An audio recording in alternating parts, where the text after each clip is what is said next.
Assalamualaikum warahmatullahi wabarakatuh. Perkenalkan, nama saya Ahmad Tri Syahrawardi dari kelas 4B Program Studi Manajemen Informatika Politeknik Negeri Banjarmasin. Hari ini saya akan menjelaskan tentang etika dalam dunia maya atau yang sering kita dengar dengan cyber ethics. Cyber ethics adalah studi filosofis tentang etika yang berkaitan dengan komputer, mencakup perilaku pengguna dan apa yang diprogram untuk dilakukan komputer, dan bagaimana hal ini mempengaruhi individu dan masyarakat. Individu menyerahkan informasi pribadi ketika melakukan transaksi dan mendaftar untuk layanan. Praktik bisnis etis melindungi privasi pelanggan mereka dengan mengamankan informasi yang dapat berkontribusi pada hilangnya kerahasiaan dan kesendirian. Informasi kartu kredit, nomor jaminan sosial, alamat, dan nomor telepon yang dikumpulkan dan dibagikan secara bebas melalui internet dapat mengakibatkan hilangnya privasi. Penipuan dan peniruan adalah beberapa aktivitas berbahaya yang terjadi karena penyalahgunaan informasi pribadi secara langsung atau tidak langsung. Berikut ini adalah contoh kode etik penting untuk profesional IT sebagai berikut. Pada Januari 1989, Internet Architecture Board di RFC 1087 mendefinisikan suatu kegiatan sebagai tidak etis dan tidak dapat diterima jika 1. Berusaha mendapatkan akses tidak sah ke sumber daya internet. 2. Menghabiskan sumber daya, yaitu orang, kapasitas, atau komputer, melalui tindakan seperti itu. Yang ketiga, menghancurkan integritas informasi berbasis komputer atau mengganggu privasi pengguna. Kemudian ada juga kode praktik informasi yang adil. Kode praktik informasi yang adil didasarkan pada 5 prinsip yang menjabarkan persyaratan untuk sistem penyimpanan catatan.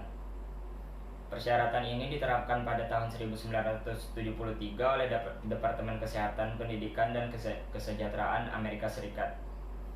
Antara lain yang pertama, tidak boleh ada sistem penyimpanan data pribadi yang keberadaannya dirahasiakan. Yang kedua, harus ada cara bagi seseorang untuk mengetahui informasi apa tentang orang tersebut dalam catatan dan bagaimana informasi itu digunakan. Yang ketiga, harus ada cara bagi seseorang untuk mencegah informasi tentang orang yang diperoleh untuk satu tujuan digunakan atau disediakan untuk tujuan lain tanpa persetujuan orang tersebut. Yang keempat, harus ada cara bagi seseorang untuk mengoreksi atau mengubah catatan informasi yang dapat diidentifikasi tentang orang tersebut. Yang kelima, setiap organisasi yang membuat, memelihara, menggunakan, atau menyebarkan catatan data pribadi yang dapat diidentifikasi harus memastikan keandalan data untuk tujuan penggunaannya dan harus mengambil tindakan pencegahan untuk mencegah penyalahgunaan data. Berikut adalah 10 perintah etika komputer. Nilai-nilai etika sebagaimana didefinisikan pada tahun 1992 oleh Computer Ethics Institute sebagai organisasi nirlaba yang misinya adalah memajukan teknologi dengan cara etis. Mendaftar aturan-aturan ini sebagai panduan untuk etika komputer. Yang pertama, jangan menggunakan komputer untuk membahayakan orang lain. Yang kedua, jangan mengganggu pekerjaan komputer orang lain. Yang ketiga, jangan mengintai file komputer orang lain. Yang keempat, jangan menggunakan komputer untuk mencuri. Yang kelima, jangan menggunakan komputer untuk memberikan kesaksian palsu. Yang keenam, jangan menyalin atau menggunakan perangkat lunak berpemilik yang Anda belum bayar. Yang ketujuh, jangan menggunakan sumber daya komputer orang lain tanpa izin atau kompensasi yang pantas. Yang kedelapan, janganlah pantaskan hasil intelektual orang lain.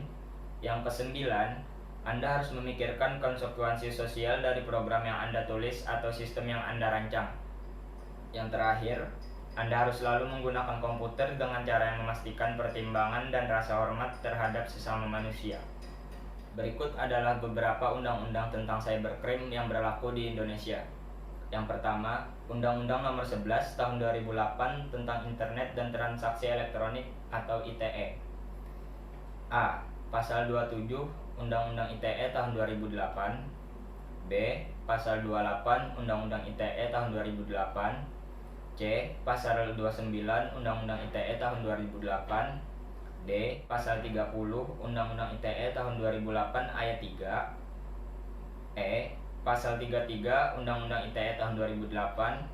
F. Pasal 34 Undang-Undang ITE tahun 2008.